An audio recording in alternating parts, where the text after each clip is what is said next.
Good morning. I arrived very late yesterday, so I'm still waking up. Introduce yourself. Introduce myself. Okay, that's a good thing.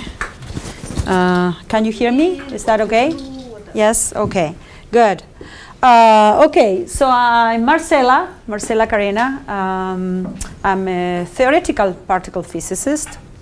I work at the Fermi National Accelerator Laboratory, and I also am a professor at the University of Chicago.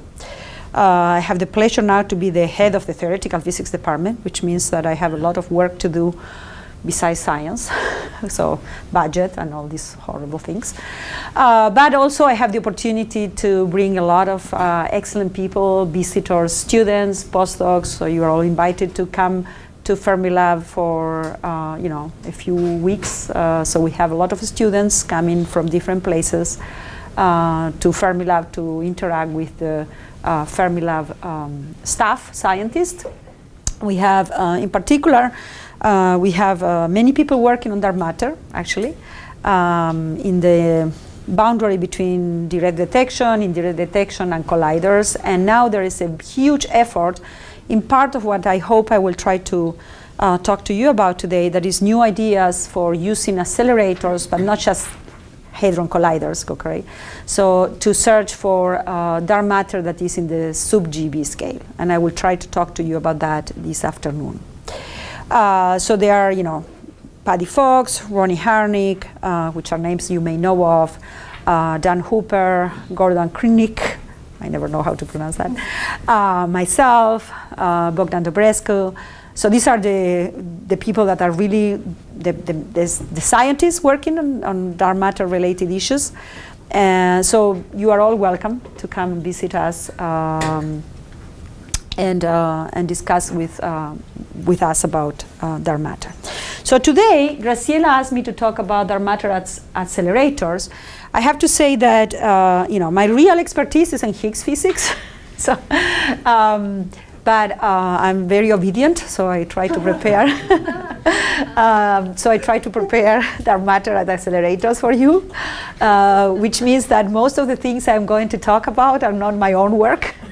And in fact, I wanted to talk. I'm working on dark matter. My last paper of a month ago, is on dark matter and supersymmetry. I'm not sure I will get to that today because I got excited about how much is going on in dark matter accelerators. So I put together a lot of information in these slides. Not as organized as I would love to. So please feel free to interrupt and ask me questions. I will try to do my best to answer. And as I said, I learn a lot by preparing these lectures, if that tells you something. So, okay. That's not a good start. What's going on here? I touched something. No, They're there? Okay. No, but it's not there. Oh, come on. What is this? I touched something. Maybe I should put it there. Can I put it there, Graciela, or not? Sure. Well, because I don't like to be. To you know what? Give me a second, because frankly, I cannot be hiding here. It's not my. I really can't. I feel constrained.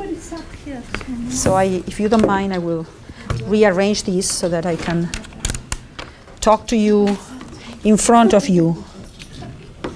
Hopefully, this will work again. Far away. Okay, so now we do, what do we do? Slideshow, presenter view.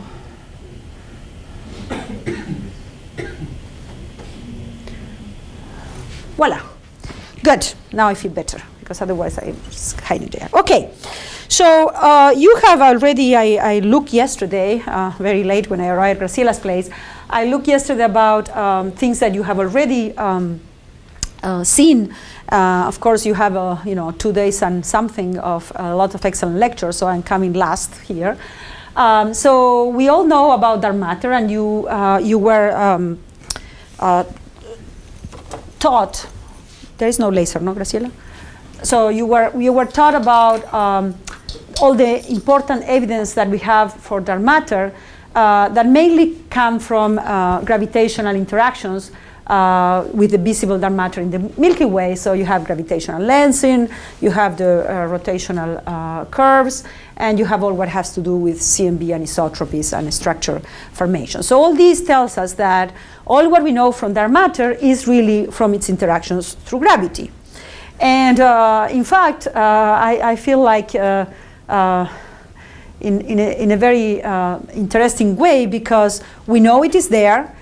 We have no clue what it is, and I will try to show to you today all what we think it may be, okay? Maybe you already heard some.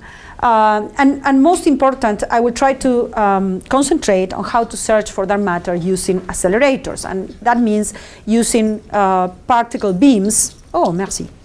This one? No, that's perfect. So how to search for it using accelerators. An accelerator means producing particle beams, very energetic, that in various ways we hope will create dark matter, correct? So that's the idea, that we want to create dark matter at the lab. And of course, in order to be more educated about how to do that, we need sometimes to make some assumptions about the dark matter properties, okay? And one of the big things here is, of course, the big question is dark matter interacting with the Higgs, on how is it interacting with the Higgs. I mean, I'm sure you already heard when you do direct detection experiments, we have already excluded the fact that in direct detection experiments, the dark matter, the WIMP-like dark matter, is interacting with the Z boson, correct? Because those cross-sections in direct detection would be so high that would be already excluded, okay? So now we are in the region, a lower spin-independent cross-sections in direct detection experiments, where we are starting to prove exactly the region where dark matter should be interacting with the Higgs. Okay, so this is in the usual scenario. So let's try to be bigger for a second. And so particle physics properties constrains the range of possible masses. Well, constrains it in a very open way, correct? From 10 to the minus 20 electron volts to 100 times the solar mass. So that's really not a big constraint. But we already know some part, and some part is that by demanding that dark matter form halos, if it is bosonic, because you can pack as many bosons as you want within a small space, then you can do a calculation and see that if dark matter has to be larger than 10 to the 22 electron volts. Okay, so that's a lower bound here. However, if instead of bosons there would be fermions, then because you have the exclusion principle for fermions, then fermionic dark matter has to be above 0.7 keV. So if dark matter is below 700 electron volts or so, has to be bosonic. So that's something that we know. The other thing we know is that if dark matter is of the order of the Planck scale or so, well, then probably the only opportunity we have there is that these are black holes. So there is a composite objects in some way, okay? So this is one very simple division. Below this has to be bosonic, this is the lower bound, and above this has to be something composite, basically black holes. So this is not a lot of information for the range, but in fact, if we now try to show what was the evolution of the dark matter density in the early universe, then we can start saying a bit more about the range of masses where we have to look for dark mass, for dark matter. So there are other things that we have to have in mind. Well, there's some bad news. Could be, it depends how you think about it. The dark matter standard model interactions are really not obligatory, correct? No one says that dark matter has to talk to the standard model particles that we know and love. So if nature is unkind, it may be that dark matter is there and doesn't talk to standard model particles. Why is that so bad? Okay, it's because all the detectors we have, all the ways we have to detect information about dark matter is by measuring fundamental particles like electrons and muons and photons, okay? So if dark matter doesn't talk to all these particles, it would be rather hard for us to get information about the nature of dark matter at all, okay? So this could be bad news. Of course, we are not assuming the situation is like that, although the fact that we have been searching for WIMPs for a while and nothing has happened makes us a bit antsy, okay? There's some good news also. And the good news that most dark matter particles that I can actually discover in experiments are in thermal equilibrium with us in the early universe. Why is that good? Well, this is important because what happens is that, thermal equilibrium is actually very easy to realize in the early universe, which means that with a very tiny coupling of the dark matter to other particles, we could actually thermalize the dark matter in the primordial bath. And so if we have this interaction, this Lagrangian, which is just an effective Lagrangian where we have some dark matter current and some fermion current with some scale lambda and some coupling xi, well, this is the interaction rate of this dark matter that is given by the number of dark matter particles, the number density of dark matter particles times the cross-section, annihilation cross-section. When this is larger than the Hubble constant, than the Hubble expansion rate, then we are in thermal equilibrium, correct? And I know you already saw these, but I'm just trying to take maybe 10 minutes to go over what you have already seen. So this is a very easy calculation to do. So the Hubble expansion rate looks like the temperature square of the Planck mass. And here we said, well, if this is in thermal equilibrium, so there's relativistic particles, they go like T cubed, and then we have G square, G square here, okay. So lambda to the fourth, this will be G to the fourth. Yeah, this is xi, sorry. So G square over lambda to the fourth, and then this goes like T cube, and then is as the mass square, and we put the mass as the temperature. So from here, an easy calculation, we see that equilibrium is easily achieved if this situation occurs. And when you look at this situation, you can see that for couplings that are already larger than 10 to the minus 8 for, like this of order 1 GeV, 10 GeV, or 10 to the minus 9 if we are thinking of 100 GeV particles, already we can have thermal equilibrium. So for couplings that are tiny, okay, we can achieve thermal equilibrium. So we are positive about that. Let me just remind you what you already saw, that the evolution of dark matter density. So we have these inelastic processes in the early universe. So this is chemical equilibrium. So the inelastic annihilation rate is like the matter density, dark matter density times the velocity average cross-section. So these are dark matter particles. These are my standard model particles. Sorry that they look so similar. So what we know, so this is just for cold dark matter, but what we know is that at high temperatures, at sufficiently high temperatures, the interactions go both ways, correct? And so dark matter is in thermal equilibrium, and so dark matter annihilates, but they're also constantly replenished. So they are in thermal equilibrium.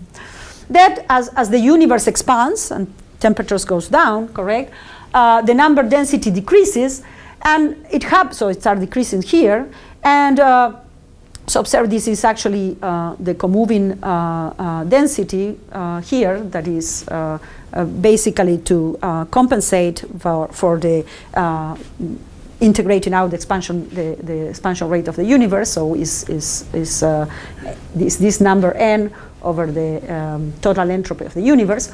So as the universe expands and the temperature decreases, this number density decreases, and for temperatures that are below the dark matter mass, the interactions get really suppressed, correct? And at a point when we are, so they go like the Boltzmann suppression, T to the 3/2 e to the minus m over t. And finally, what happens is that these forward interactions are totally suppressed, and we achieve what is called freeze out, correct? And so the dark matter density gets frozen when the inelastic annihilation cross-section is of the order of the Hubble expansion rate, correct? And so this is the evolution that, and the interesting thing that we will see here is that this dark matter comoving number goes like 1 over the annihilation cross-section velocity average. And I think this, you have seen it in the first lecture, so I was trying not to go into, but just to remember, correct, so what is the WIMP miracle? Okay, so what is the WIMP? So first we are going to start on that, okay, what is the WIMP miracle? So So of course there are other processes. So this is inelastic processes that occur, this in chemical equilibrium. Dark matter goes into a standard model particle. There are also elastic processes that in the case of cold dark matter are still in play after freeze out, where basically dark matter scatters a standard model particle and go into dark matter and another standard model particle. So this is the elastic annihilation rate that is proportional to the density of standard model particles times the annihilation cross-section. And this, of course, these standard model particles are relativistic, so this goes like T to the cube.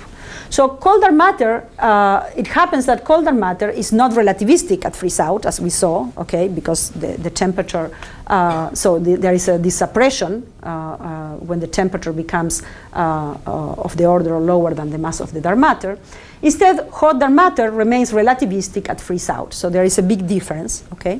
And this big difference has to do with at freeze out, dark matter, okay, is not any longer in chemical equilibrium, but it remains in kinetic, in thermal equilibrium with the surrounding plasma via these elastic interactions, okay? And at a certain point, lower in temperature, then what happens is that the matter decouples, okay, these interactions are now not any longer possible, and then the matter becomes a free streaming particle, okay? So this is when this now gamma elastic is lower than the Haber rate. So what happens, why I'm telling you this, is because one can look at these interactions for cold dark matter and for hot dark matter, and one sees that for cold dark matter, kinetic decoupling happens only after freeze out. So these interactions are occurring after freeze out. Instead, for hot dark matter, this happens about at the same time, because they are the same type of elastic and inelastic interactions, since hot dark matter is also relativistic. Okay, so this is important because looking at this is that we can conclude that the telestatus of this dark matter free streaming after decoupling, okay, constrain hot dark matter and even warm dark matter that is somewhere in the middle, so that they actually, warm and hot dark matter predicts less structure on small scales that actually are observed, and this is the reason why we are preferring to have cold dark matter. Okay, so this is why we are going to concentrate today in cold dark matter. I think I will skip these because I'm sure you have all these. So let's just, this is just the deduction of how the Boltzmann equation works, but you saw that before, so I prefer to move along. If you have questions, I can go back to that.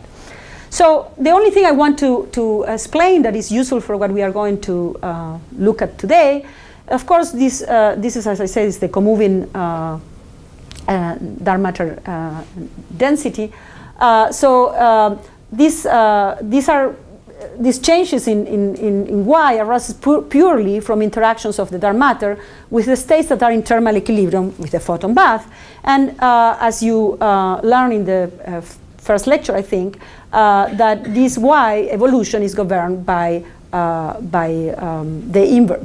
basically the annihilation cross-section of velocity average. So if we look at this annihilation cross-section velocity average, we can compute it, and we see that it's a function of whatever is the precise energy of the process, the masses of the particles, and these are some modified Bessel functions. But when we look at these in the non-relativistic limit, what happens is that there are different behaviors, okay? And we can expand this velocity average cross-section, which we can do it by rescaling this variable x. X is m over t, okay? So it's basically the rescaled time variable x. And we see that we have coefficients b0, b1, and more.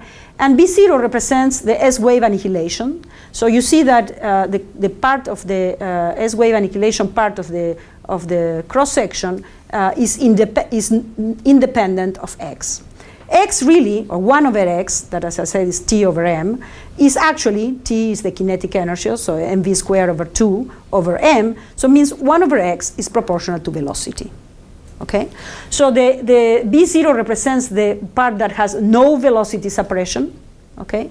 And this B1 is what we call the P wave, and we call it the P wave suppression because this goes like V square. Okay, so when we are, of course, at high velocities, like if it is at colliders, for example, or if it is in the early universe, this velocity suppression is irrelevant. When we are instead looking at direct detection experiments or indirect detection experiments where velocities are much smaller than the speed of light, then this is very important in understanding which are the cross sections that you are going to look at and which are the searches that you can do for that matter. So this velocity suppression plays a huge role for direct detection experiments and indirect detection experiments, but it's not relevant for defining the relic density in the early universe, or when we try to do accelerator experiments to produce dark matter, that are where dark matter is produced relativistically. Okay? So, so what is the miracle? The WIMP miracle is that we know now we take this value of x at the moment of freeze out, which happens to be of the order, as I said, as we say here, correct? So x is m over t, okay, or 1 over x is t over m, so x is m over t, and when x is of the order 10 or 20, is more or less when this freeze out occurs. This is x, okay, and you know that the cross section goes like the coupling square, or the g to the fourth here. So alpha is g to the fourth over the mass of the dark matter particle, and so we can compute the fraction of critical density contributed for the dark matter today, okay, which is proportional to this density over the critical density times the mass of the dark matter particle. And when we do this calculation, we obtain that this omega dark matter times h squared is of this order. So 10 to the minus 26 centimeter cubic per second over this over this cross section velocity average. And we do this calculation and we observe that this is the value we can get as a function of alpha and m. So is of the order 0.1, which is exactly what is measured from Planck and WMAP, for values of alpha of order 0.01 and for values of m of order of 100 GeV. So this is just a calculation you can do from scratch, okay, and you get this result. Correct. You can express it this way so that you see that for alpha of order 0.01 masses of order 100 GeV, it gives you the 0.1 that is exactly what you measure from Planck and WMAP. So this is what is called the WIMP miracle, correct? And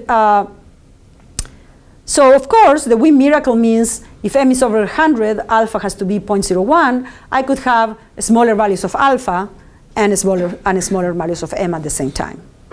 Okay, so the weak scale dark matter naturally gives this correct dark matter density, and over, I would say, more than 20 years, people thought this was a great idea, a WIMP miracle, where now this alpha, when we think first about the WIMP, the main idea of the WIMP is thinking that these alpha are really the weak interactions of the standard model. Okay, this is what we are thinking with WIMP. One can think that we can have other interactions that are of the order of that strength without exactly being the interactions of the standard model. And so people start thinking about that in recent years. But before, originally, this WIMP miracle was to think, okay, we shall think about the interactions of the standard model, the weak interactions of the standard model strength, this alpha of order 0.01, and then the masses of the WIMP has to be of the order of 100 GeV, which is of the order of the electroweak scale, where we expect new physics to be. And so people were thinking that this WIMP miracle was too good not to be true. Okay? So we theorists, we convinced ourselves, okay, that it was so good not to be true that we should invest a lot in trying to find the WIMP. And this is what has been done so far with all the direct detection experiments that have been, as you heard, I'm sure, in the lectures, have been, pushing down the WIMP miracle, so to say, or pressing on the WIMP miracle, trying to find if the dark matter is really filling this. So, but in reality, as I said, one can think how much of a WIMP miracle, okay? How can we stretch things? And the reason I'm going to present this today is that because I want to, the WIMP miracle idea is the one that is easier to search for at colliders like LEP or now the Large Hadron Collider. But we can be in regions that are as good as the WIMP miracle, and however would be much harder to look at hadron colliders. So let's, how much of a WIMP miracle? So as I showed you in the slide before, what is really constrained is the ratio of the square coupling to the mass, correct? That's really what is constrained. So I can open up a wider bound of allowed masses for this thermal dark matter by taking alpha much lower than 1 if I keep alpha squared over m fixed.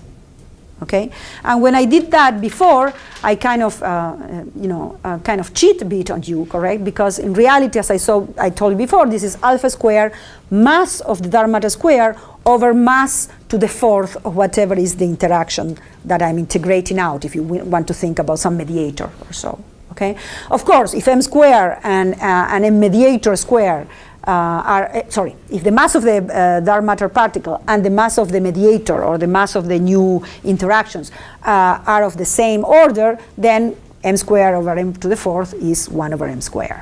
Okay, so if the mediator is of the order of the dark matter particle, this is what I have. Why I'm going to put a point on this, that if the mediators are heavy, okay, then in reality I have to put alpha squared m squared over m to the fourth. Okay, and this is important for something I'm going to say now. So what we see is that in reality we can expand.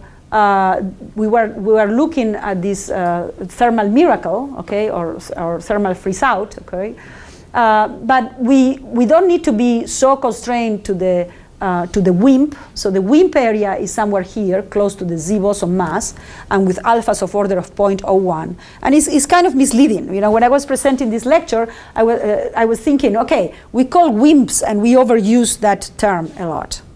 Okay, so the idea now is that we have a region where this happens, but then there is another region where alpha is much lower than 1, and m is also much lower than 1, as far as much lower than the weak scale, sorry. So in fact, we can have these fixed, and then we can expand all this region up to sub-GeV, so MEV to GeV light dark matter. And this is something that people have been working on in the past, less than the past decade, I would say.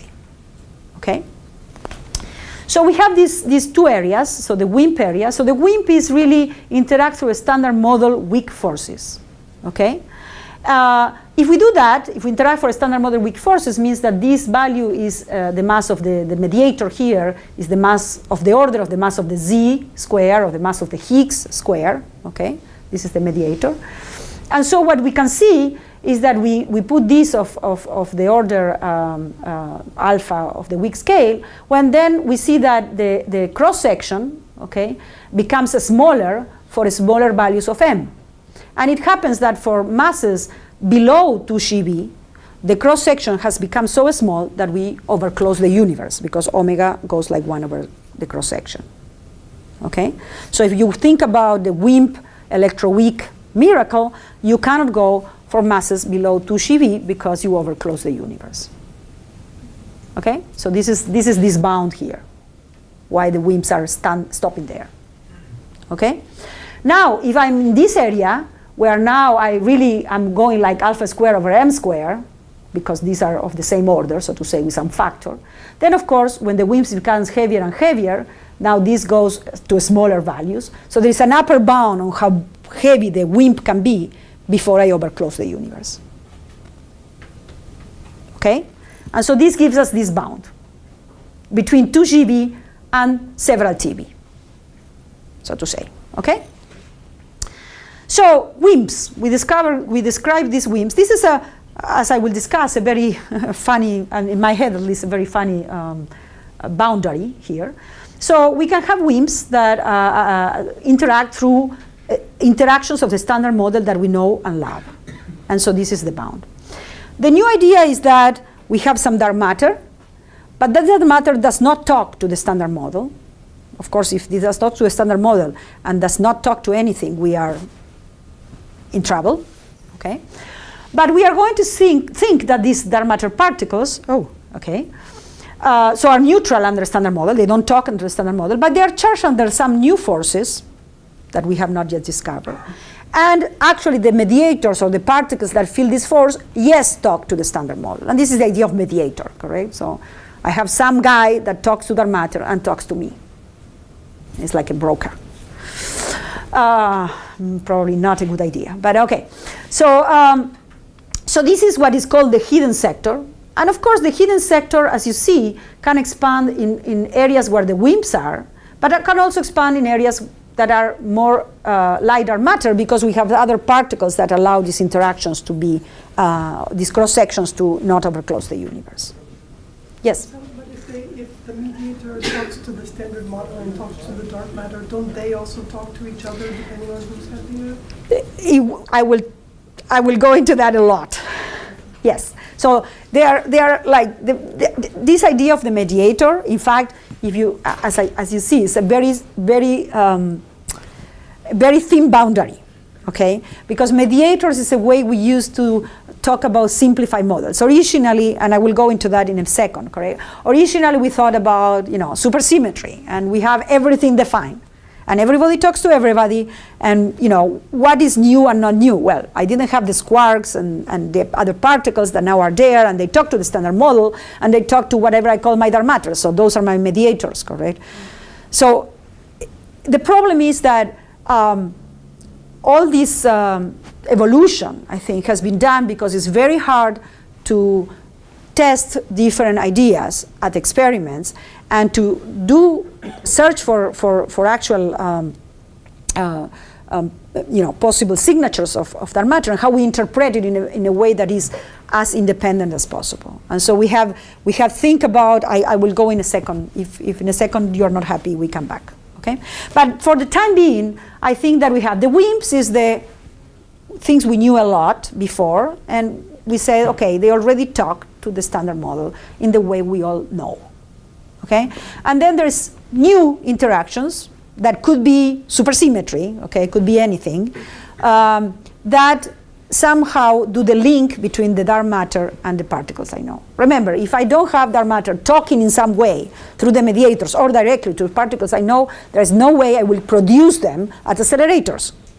Okay, they are maybe there, but I won't produce it in accelerators. And this whole talk is about how I create dark matter with accelerators. Okay, I'm not thinking about the dark matter that is there in the Milky Way and waiting to actually be able to see it by when it hits me, like it's hitting me now, but I can't see it. But I want to be able to create this dark matter, and that's the big difference of this talk.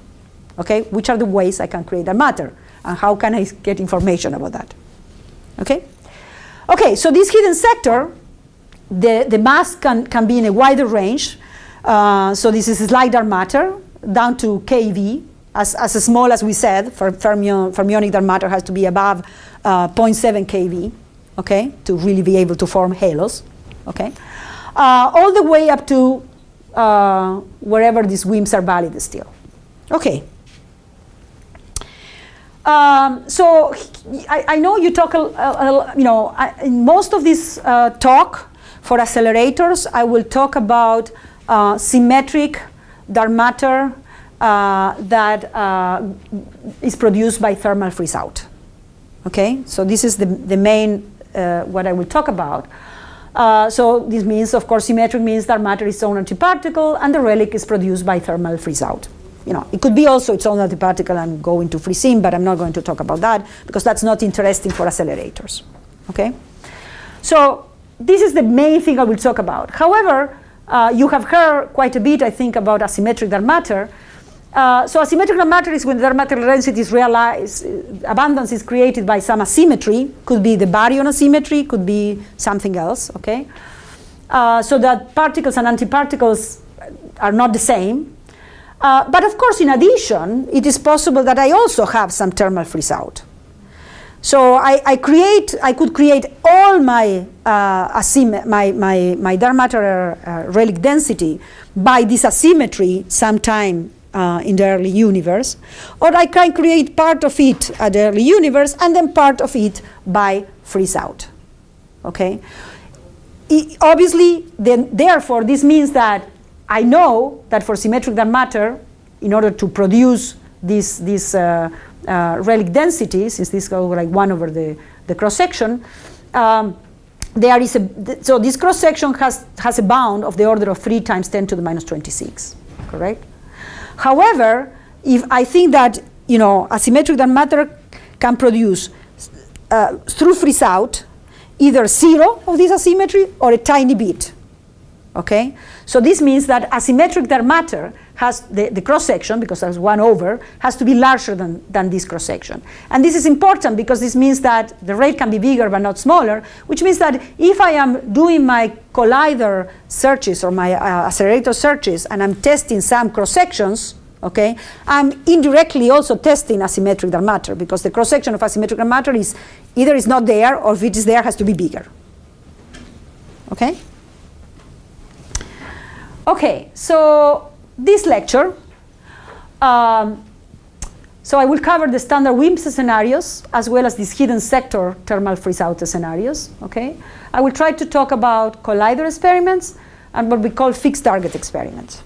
Okay, so we are going to try to talk about, and these fixed target experiments also is a very loose way. Also, as you will see, we have something that is called beam dump experiments. They are also there. I will not only talk about dark matter, but because we are trying to make different models of how we present our results, and I will go through that now, we are also going to talk about, let's say, the mediators or the other particles that could come with these dark matter particles. Okay? As I will show, this low mass region of hidden dark matter can be very, very different from the usual WIMP scenarios. So that's why there is a whole new era developing searches and new experiments to look at this light dark matter. So also I want to say a couple of words, okay, so in direct detection we have dark matter, correct, and well, actually this way, okay, either in direct detection or direct detection, we are basically, we have the dark matter coming from the Milky Way, and we try to see what it converts into, okay? And in accelerators, we produce a very energetic standard model particles, and we hope to produce the dark matter, correct? So that's the idea. So, but however, as you see from these diagrams, there is a very strong connection between freeze-out and dark matter searches at colliders and accelerators. As I said before, the accelerator searches explore relativistic production. We put a lot of energy here, okay? So production or interactions of dark matter. And instead, direct detections search for a scattering of dark matter in the Milky Way, which has very little velocity. So what I was telling before, this velocity suppression, for example, depending which is the interaction that I'm looking at, which is the nature of the interaction, I can have this velocity suppression, which make very challenging to detect dark matter in direct detection experiments, for example. I would make it very easy to detect it at accelerators, okay? And so, so this kinematic difference is exactly what I say, makes dark matter scenarios accessible to one technique, mainly accelerators, for example, and not to others, or vice versa, depending on the situation, okay? So this is a hidden sector dark matter example where we have all the WIMPs are somewhere here, but we look at all this region, this large region of parameter space. And what is, you know, today I will basically concentrate on this area, that is direct annihilation or secluded annihilation of thermal freeze-out hidden sector dark matter, which is the best for accelerators. And I have to apologize because I didn't have the time to put any reference here, but I will put at the end of the talk. I will add a slide with all the kind of reviews and a couple of papers that I think would be good for you to go and understand better the things I have said here. Okay, so theory, dark matter theory space, and this is a nice plot that I stole from somewhere. So the idea is that in order to relate information from direct detection, indirect detection, and accelerators, we need to have some structure of our theory of dark matter, correct? And there are different areas, and I will try to talk about all of them a little bit, okay? So the first one is the one that has the less complete situation, the less assuming situation, okay? Where I only put all the particles I know and my dark matter. And I assume that there is some interaction that is connecting them, okay? But I don't have any assumptions. So this is this effective field theory approach, okay? So there is the dark matter candidate, and there is some operator suppression scale. So I put some interaction 1 over lambda square, g square over lambda square, and then my dark matter and my standard model interaction. So this is the simplest, correct? Because I only have it's a 2-parameter theory. For any given interaction, I can think about many operators, but for any operator I can look at, this is a 2-parameter theory. I have the mass of the new interactions, or this operator suppression scale, and the dark matter mass. So it's very easy to transform things, as I will try to show you. It's very easy, but not very useful. It doesn't work as well as we thought. Okay? So these are these models, okay? Very contact interactions and so on. Then we start to be a bit more model dependent, okay? In the sense that, as we said, we want to have, okay, there is the dark matter here, there is the standard model, but we think that we have energies sufficient to actually look a bit about the structure, so basically resolve the structure of this interaction between the two sectors, okay? And the simplest way is to think there's some type of mediator, which could be very different types, that will help me solve the type of interaction. So these are the simplified models, and of course, there are infinite possibilities for simplified models. I will try to present today the ones I think are the most standard candles, let's call it that way, okay? So we have, for example, the standard model. We have the dark matter particle. Again, we are assuming there is only one dark matter particle. Who tells us that, correct? Maybe there are more. And then we have one or more mediators from either an extended standard model, like supersymmetry we extended, okay? Or from a dark sector that really is somewhere else and only talks through one mediator to the standard model. Of course, this involves more parameters, but the good side of it, as I will try to show you, is that we can correctly describe the kinematics of the dark matter production, okay? And then, of course, are all this area here where you have a specific and more complete UV completions of these models, okay? And of course, of that you have thousands, correct? The problem is that you interpret your results in thousands, because within supersymmetry you already have a lot, for example, correct? You can have many different situations. Since supersymmetry, the minimal supersymmetric standard model has 105 free parameters, okay? So from there you go, correct? Again. So here you can have, the simpler things, you have 20 parameters, but this is again a simplification of the full model, okay? So that's why, as my good experimental friends would say, if we see a signal at the collider, then you will try to find the model that fits it. But if I have to listen to you to look at my signals, then things become much worse, correct? Because I can mislead them completely. And we theorists have done so many, many times. The WIMP might be an example. Okay, so before going into the models, I don't know how many of you are high energy physicists, PhDs. How many are in high energy physics? Experimental? Or? Both. Okay, good. Well, I hope you don't get too bored about this then. So I will tell you a bit about the LHC. That is 10 plus $2 billion investment. So it's not it's an amazing thing. I mean, I'm sure you all know about LHC, but I will try to make a few things that are relevant for what we are talking today. So, dark matter colliders. First, we start with LHC. This is beautiful Lake Geneva on a summer day, I guess. I spent 6 years of my life there. Anyway, so if dark matter, as I said, we want to create dark matter at the collider. If dark matter is light enough and has sufficiently strong non-gravitational interactions, that are the only ones that we know it has, okay, with the ordinary matter, then the idea is that we, hit proton-proton collisions at LHC, and eventually we'll be able to get some dark matter particles. So the LHC is running now in what is called run 2 at 13 TeV center of mass energy. Before it was running run 1 at 7 and 8 GeV, so it's a beam, correct? It's 13 means 7.5 against 7.5, okay? And this is important because the beam energy is 7.5, but as I will say in a moment, in each collision, you don't have the full energy. So this is probably, you know all this, 25-kilometer ring, 300 meters underground.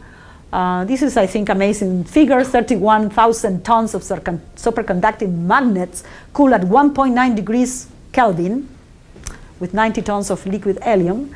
So this is much colder than in Chicago. Although, frankly, I came here, Marcela lied to me because she said the temperature here was 75 degrees. I come here, This is not a good thing. Okay. Much better than in Chicago, though. So, so you have protons going in clockwise and counterclockwise, and basically the energy per beam is 86 kilograms of TNT. So it's an amazing thing. As I said, the bad news of this, there's always the bad news first. Since the proton is a QCD composite of quarks and gluons, when we do this collision here, correct, the distribution that we produce of quark-quark, quark-gluon, or gluon-gluon interactions are at much lower center of mass energy. So there's a lot of debris. So we don't produce interactions at 7.5 GeV. We produce interactions, at 13 TeV. In reality, the maximum we produce interactions front to front is about half of it.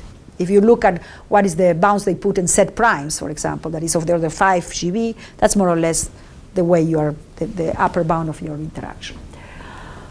The good news is that these collisions occur every 25 nanoseconds. So you have plenty of opportunities to produce rare events like dark matter. Okay? However, the next thing is, okay, so the other thing is that, okay, so this is just a little bit of jargon, okay? Atlas and CMS are operating the world's largest and most sophisticated particle detectors, okay? So we have the beam. We also need very sophisticated particle detectors. And they have more than 100 million channels of readout for collision occurring every 25 nanoseconds, okay? So this is actually the amount of information that they are generating is more than what Google can handle. So it's really, so what means that you cannot get on tape all the interactions. So you have to throw away millions of interactions per second, okay? So the bad news is that in reality, the Atlas, that would be the first thing I should have told you, that the Atlas and CMS detectors, although they are so sophisticated, cannot detect dark matter directly, okay? So even if we produce dark matter, we cannot really see dark matter in the detector. Why? Because dark matter doesn't interact. Correct. So we are not strong enough, correct? Doesn't interact strong enough. So a good question is, what do these detectors would detect if we have dark matter? So a first question is what these detectors can see. And I'm not a experimentalist, so I always look at this with a lot of respect. But so these are things called electromagnetic calorimeter that are very close to the beam, okay, and which really detects, these calorimeters means they detect energy, correct? So you have hadronic calorimeter, this is the blue thing, you have the electromagnetic calorimeter, this is the thing, and then you have, so these detectors are like layers of an onion. Okay, so you have the silicon track that looks at the charge tracks. So you can basically detect charge tracks and energy deposition in different ways. Okay, this is all what you do, correct? Of particles that we already know. And that is the tool you have to know if you are producing dark matter. Okay? So, as I said, charged particle tracks are in the tracker, the silicon tracker, okay? Energy depositions are, if they are from electromagnetic showers, are in the ECAL, electromagnetic calorimeter. If they are from hadronic showers, are in the HCAL, hadronic calorimeter, okay? And they are different. And then outside there are tracks for muons, because the muons are the guys that will go all the way out, okay? So, so this is a toy. I don't know, it doesn't look very well, but if you look here, so the first things are, so these are electrons, so they are banded because electrons have charge, okay? And also they deposit energy in the electromagnetic calorimeter. These are the photons. They don't have charge, so there are no living tracks in the tracker, but they deposit energy, okay? If instead of that you think about a muon, the muon actually goes all the way, because the muon doesn't really produce showers, because it just go directly through because the mass is so heavy. And so the showering into jets of the muon is not there, so the muon goes all the way through the end of the detector to what is here, the muon tracker. And then we have things like, so I think B jets, this is really bad, I'm sorry. So there are B jets that are charged, and this is neutral, and so they put energy deposition in the hadronic calorimeter. So we are able to do this. It's very important. B jets doesn't have an infinite lifetime like light quarks, but they have a limited, so they move particles that have some hadronic, some B jet composition. They actually travel a bit before they decay. And so because you can reconstruct the tracks so well, you are able to reconstruct the tracks to the point of interaction of the two protons, okay, of the two quarks inside of the proton. And you can also do secondary reconstruction, secondary vertex reconstruction. So the way you see a B quark is because you see some track that suddenly appears and is not coming from the point of interaction. And that's the way you can define what is a B quark. It's very important because, for example, the Higgs, mainly in the mass that it has, decays strongly to B quarks, correct? And so to understand the standard model, you need to understand B quarks, okay? The top quark goes into a W and a B quark, for example. So to discover the top quark, you need to understand B quarks. To understand the Higgs, you need to understand B quarks, okay? But the real important thing for us is missing transfer energy. So all this is great, and all this is the bread and butter, really, of the LHC. Okay? So what is, I'm starting to overheat, so I think I will, okay, that's good. So what we want to do is, so how do we detect things that are invisible? No, that's and we do that by detecting missing transfer energy, we call it. Okay, in reality, is missing transfer momentum. So what we measure is, in LHC, we know exactly what is the momentum of the protons that we put inside, correct? And of course, you could argue. The protons have some QCD structure and the quarks are inside the protons, but all these differences are of the order of the lambda QCD, that is very little energy. So in reality, we know the energy that we are putting. So we measure the momentum of we know the energy we put, we measure the momentum of every visible particle that is coming out of a particular collision. We add all these vectors and we get the total momentum transverse to the LH beam, perpendicular to the beam, okay? Because we know that originally we put 0 transfer momentum. We put all in the direction of the beam, obviously, because whatever we didn't put in the direction of the beam would have gone out. So in the collision, all what is there is momentum that is not transverse. So the sum of transfer momentum is 0, originally. Okay? So then we can measure what's come out, and so we measure transverse momentum. If we measure transfer momentum and the balance of transfer momentum is non-zero, means that we have some missing transfer momentum. And this missing transfer momentum is going into things that we cannot detect in invisible particles. Which are the invisible particles we know? Neutrinos. So we already know that neutrinos will produce missing transverse momentum. Okay? Okay, so this is what I said already. So this is, for example, the collision. This is at CMS, okay? And this is a W boson that is produced. There is a lot in the beam line. And this is the electron coming from the W boson, okay? So this is the electron PT, so transverse momentum, okay? And this is the missing ET of the electron that is here. That is not exactly the same because some of this junk on the side also have a little bit of PT, so it's exactly not what we measure here. But of course, so here we know precisely in the standard model we know all the variables to compute how a W goes into an electron and a neutrino. Okay?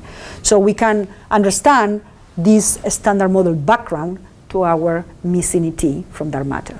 Yes? But in the standard model, the neutrino is massless, right? So how does this affect? Yes. The neutrino is massless but has a very strong momentum, correct? So what we are measuring is, in reality, what we measure is missing mass in the transfer side, because we missing energy, sorry. But because most particles, for these energies, all particles are massless, sorry, to a first approximation, correct? So you can never measure the transfer energy / transfer momentum, the difference between the two is the mass, correct, with an accuracy that is more than a GeV or 2, because this is the proton mass. Okay, so your errors are going to be you cannot measure anything with more than a GeV accuracy, okay, because this is the masses that you are throwing away. So the neutrino is not more interesting than the others. It's just that the neutrino doesn't interact with anything. That's why it's not the fact that it's massless, but it's the fact that it doesn't interact. Okay, what matters. And as you see here, of course, this is not exactly the W mass that is about 80 GeV. Sorry, this. Or the total mass, the total transfer mass, is not 80 GeV because some of there is some imbalance in the junk that goes in the direction of the beam pipe. So some of the momentum goes in the direction of, it's not all transfers, okay? It's all, some is balanced with these other particles. But we can this is the way, when you do many of these measurements, this is the way you measure the W mass, okay? So the neutrino is seen as missing energy, as transverse missing energy, or a transverse missing momentum. Okay? Okay, so now, so what are the things that we can do at the energy? So this now, we are always going to talk about the partonic energy, which is not the same as the proton energy because of what's said, because each parton has a piece of the proton energy, okay? And as I said, these energies are usually of the order of half or less the beam energy, that, you know, the maximum beam energy is in this case 7.5 TeV. So of course there are different, so WIMP dark matricles could be detected at LHC as missing energy. So if we suddenly see a missing energy, a transfer missing energy that we cannot account as a neutrino, then we will say, aha, this is dark matter. Okay? Of course, you could ask me, well, you know, is it dark matter always? Well, could be that it's just a particle that is long-lived and decays outside of the detector. I have no way to disentangle between the two. Okay? The only thing I can do is measuring MET, missing energy, transfer missing energy. Okay?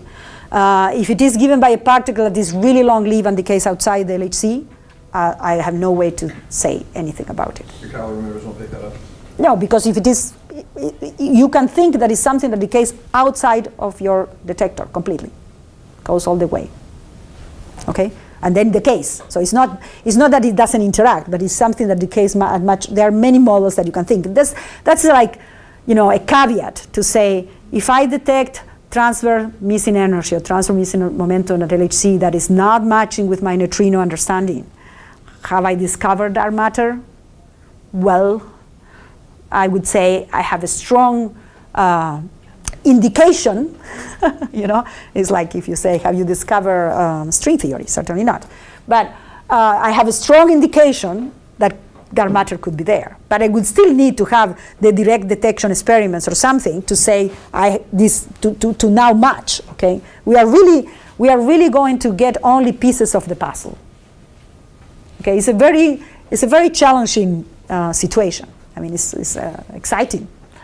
So this, of course, if we are below 2 times the mass of the dark matter particle, then the LHC has not enough energy, correct? If the dark matter are very heavy, I cannot produce it at the LHC. Okay, so that's it. Okay. There could be another region between 2 times the mass of the WIMP and 2 times the mass of something else, okay, like a sibling, let's call it, they will go to sleep. Don't go to sleep. Please. So of course the WIMP is the lightest of the new states and must be neutral and stable. That's a condition that we have in order to be a WIMP, correct? But we can have either produce the WIMP directly in pairs, as we said here, directly in pairs if we are in this region of parameter space. Or we can produce other particles, like these blue particles, that then decay in some standard model particles at the WIMP. They have some symmetries. I mean, I saw that you heard about, R parity symmetry in supersymmetry, so that all supersymmetric particles are parity odd. And standard model particles are parity even. So if you are producing a parity odd SUSY particle, for example, squark, the squark will decay into a quark and a neutralino. Example. Okay, that is it. So the point is that most of these heavier WIMPs, or WIMP siblings, are usually color or charge. And so if I have enough energy, it is easier, it's stronger to produce these additional particles that then decay into some missing energy. And so obviously that becomes, the analysis becomes more involved. Okay? So this is the situation here. LHC produces heavier new particles that then decay into standard model particles and WIMPs that are usually more complex final states. So this is even simpler. You can have cascades of WIMP siblings into something different. So by this clutter and charge, this is the same as the QCD clutter and the electroweak charge, right? Yeah, yeah. So color means QCD. I'm thinking, squarks. Let's say the example of the squark. Let's say this guy is a squark. I produce this squark, which is color particle, okay? And then I can produce a pair of squarks, and then of course this squark decays into a quark and a neutralino, but this is produced with QCD strength, okay? Or if it is a charged particle, it would be with electroweak scale. In any case, it would be with more strength than the neutralino itself. Okay, so I think now we will move into models. Okay, so as I told you, we will go from the simplest situation to the most complex situation. Okay, the simplest situation, unfortunately, is not so good for LHC analysis for the reasons I will tell, but let's walk through them. So the idea is this effective field theory approach, where the dark matter is the only state accessible to our experiments, okay? And everything else is much heavier. So I kind of integrate it out. I just have a contact interaction with 1 over lambda square. And the scale of lambda is heavier than what I can access in my collider. This is one example. Okay, so but this is the example of effective field theory. So the idea that I can only access to the lower hanging fruits, and most of my new things are above that.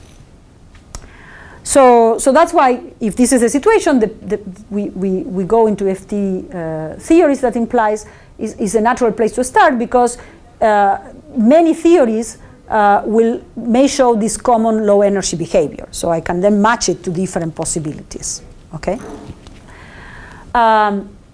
So of course, in that case, I can have many operators. Okay, and this is a type of interaction where I have some operator with the dark matter particles and some operator with the standard model quarks, for example. You can also have gluons, correct?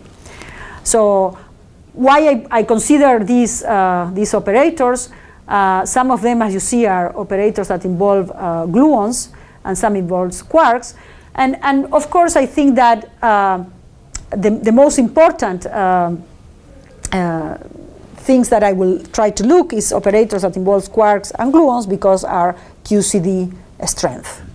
Okay, so I expect this will be the first I will test. And what happens, so this is a generic operator, and you can have many here, correct? This is one that goes like, this is gamma mu, gamma 5.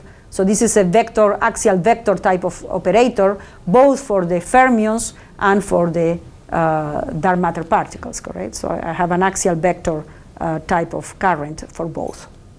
But I could have many. I could have a scalar, I could have a pseudo-scalar, this is gamma 5. I could have gamma mu, that should be there. No, this is, I cannot even read, I'm so sorry. So you can have something that is vector-like, that is axial vector-like, that is scalar and pseudo-scalar. So 1, gamma 5, gamma mu, gamma 5, or gamma mu. Okay? Then you can put, and you can combine these anywhere in these things. Of course, these operators will give you many different situations, both at colliders or when you do the matrix elements, when you want to look at your direct detection cross-sections. Okay, and many of the things will be V-square suppressed or not, you know, S wave, P wave, and so on. So there is a total, a big mapping of things you can do. So I put here the axial vector operator, okay, as an example, okay, and this chi could be a Dirac or a Majorana fermion. So this is a table with 10 leading operators consistent with Lorentz and SU3 cross U1 electromagnetic invariance that couples the WIMP, in this case is Majorana fermion, to quarks and gluons. Okay, so the main drawback of all this looks like a very good idea when, you know, suppose that we only have the dark matter at the energies of LHC. This is a very first starting point, correct? It's reasonable. It's the first way to look. What happens is that, as I will try to show you in a moment, is that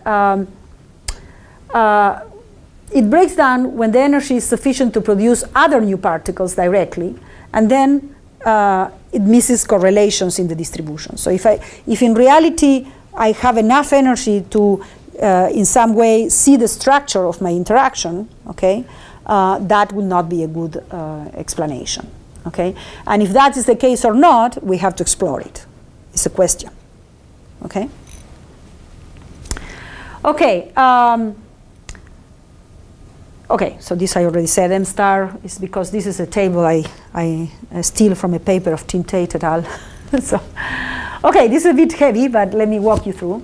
So this is it valid, the theory? Is the effective field theory, is it valid or not? So as I said, the appealing factor of this effective field theory is that it's UV independent. I don't care what is my UV completion. I just point 1 over lambda square and I'm blind to that. The problem is that it was observed that EFT fails to describe the physics correctly, and the question is when it fails, okay? So how we connect EFT with a more fundamental theory. Let's look at an example to understand when it fails, okay? So here we have this operator that I talked to you about, and the idea is that this operator could be obtained from a spin 1 particle V mu, okay? That is called the mediator, and which this mediator has some axial vector coupling. So this could be my higher energy, where this V mu, okay, is my mediator who has axial vector couplings to the dark matter, and has axial vector couplings to the quarks and has some mass. Okay, so this would be my UV completion. Okay, so now let's look at my theory in the UV completion and see when it matches with the EFT. So if I do X channel exchange of this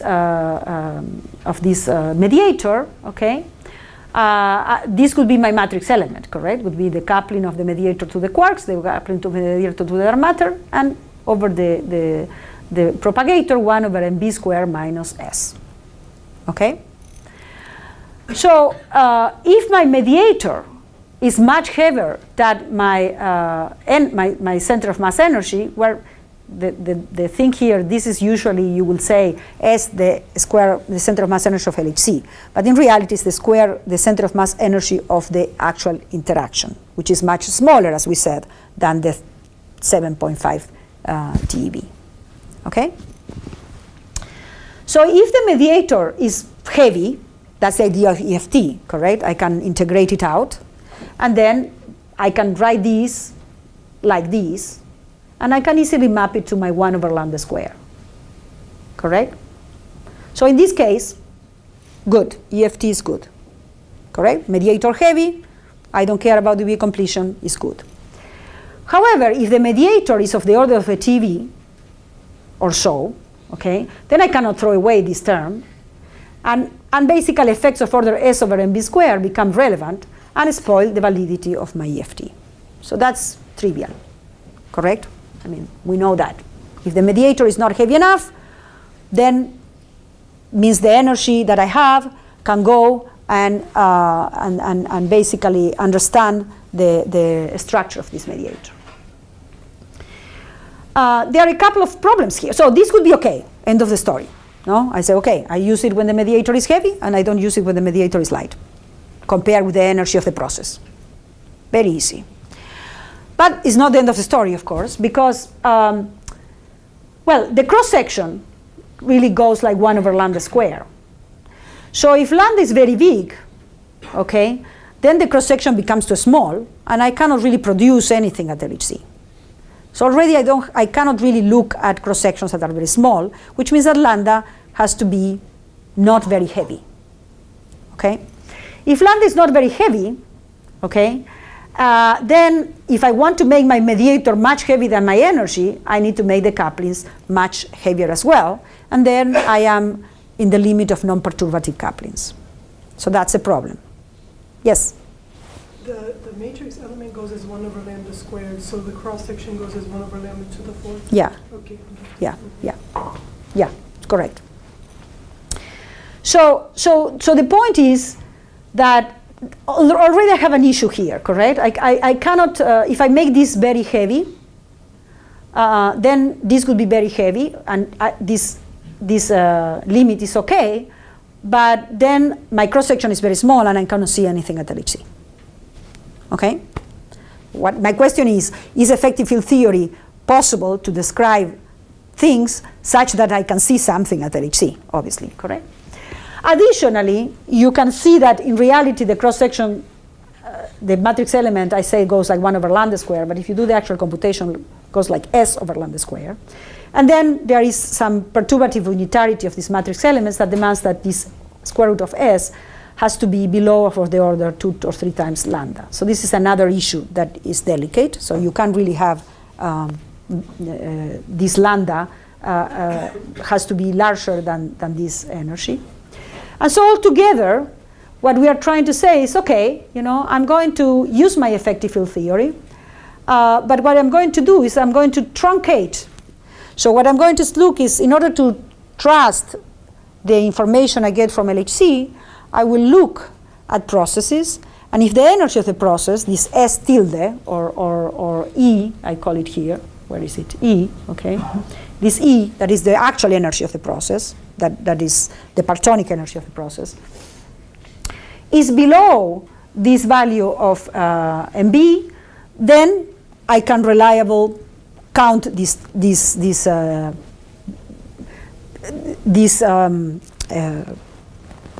interactions. Okay, I can count these events. Sorry.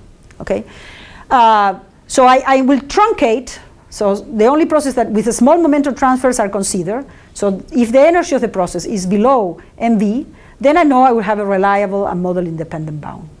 Of course, the problem is that we know that this mv has to be larger in general, much larger than this. And when you have rank 1 LHC at 7 to 8 TeV, then it happens that a lot of my events happen to be with an energy that is below the mass of the mediator, and I'm okay. When I have higher and higher energies, then this effective field theory becomes less and less valid, okay? Because most of the interactions are going to have higher energies, okay? So We should stop very soon. We are Ooh. already 1 hour 15. Oh. So I think we should stop. My God, Very soon. this is not good. Yeah.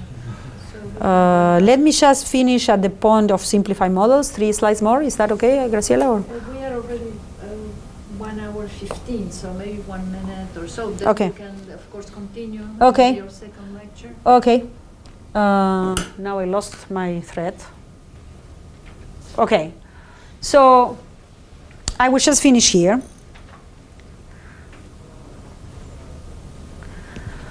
I will finish here, and then. So the point is that, is the CFT valid at LHC? Unfortunately, the answer is not really. Okay? But I thought it was important to tell you about this because you listen about this all over. Okay?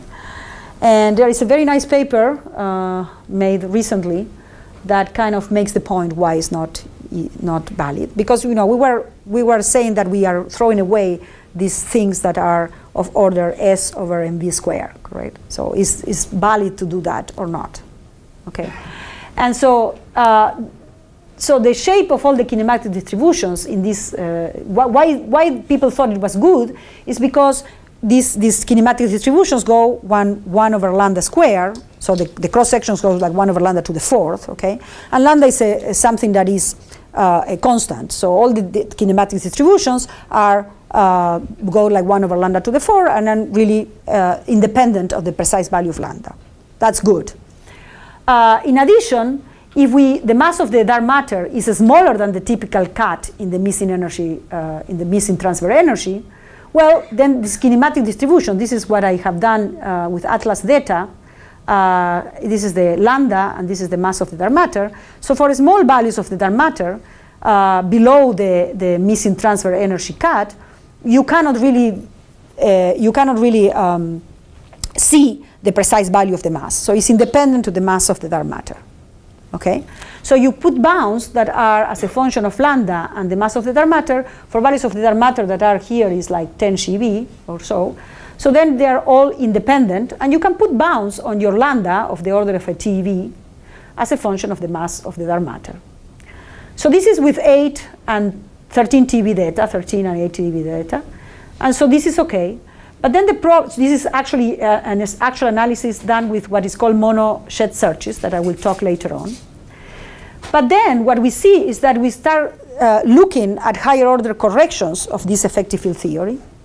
Then this value of lambda goes up. So this is now one case and higher order corrections. And although this is a 20% going up, because it goes like 1 over lambda to the 4th, the values that I get from radiative corrections imply that there is a 60% increase in the cross-section when I add higher order corrections, which is loops, to my effective field theory. So in reality, the analysis of LHC monoshed in particular shows that in the language of EFT, which was originally hoped to provide a model-independent framework, actually does not really seem to apply to any possible model. So in reality, at LHC, you have these problems that we were saying. Either you have the energy, you don't have an energy that is good enough to really measure something at LHC, or the validity of your EFT theory breaks down because of the high energies that are exchanged in the interactions. So EFT is not good because the energies of LHC resolve, of any theory that you can think, resolve what are the contact interactions. Okay? With that in mind, I think I will stop because Graciela is telling me that.